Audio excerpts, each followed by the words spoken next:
স্বল্প টাকায় টোটো রেজিস্ট্রেশন সহ 6 দফা দাবিতে রাজগঞ্জে বিডিও অফিসে টোটো চালকদের বিক্ষোভ।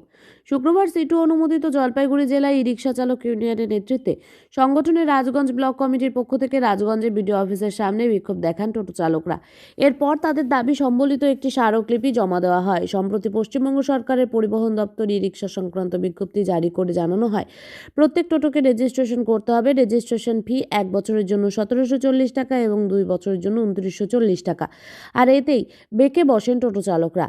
রেজিস্ট্রেশন ফি কমানো সহ একাধিক দাবিতে রাজ্যের বিভিন্ন জায়গায় টোটো চালকরা আন্দোলন শুরু করেছেন।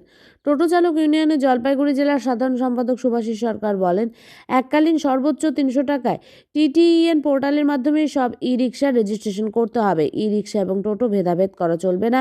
শোরুম থেকে বাহন পোর্টালের মাধ্যমে কোনো রেজিস্ট্রেশন করা যাবে না। রেজিস্ট্রেশনের সময়সীমা আরও 6 মাস বৃদ্ধি করতে হবে। টোটো চালকদের সরকারি স্বীকৃতি ও সামাজিক মর্যাদা দিতে হবে। এছাড়া নতুন টোটো কেনার জন্য সহজ শর্তে ভর্তুকিযুক্ত সরকারি ঋণের ব্যবস্থা করার দাবি করা হয়। তাদের এই দাবি পূরণ না হলে রাজ্য জুড়ে বৃহত্তর আন্দোলন করা হবে বলে ইউনিয়নের পক্ষ থেকে হুঁশিয়ারি দেওয়া হয়।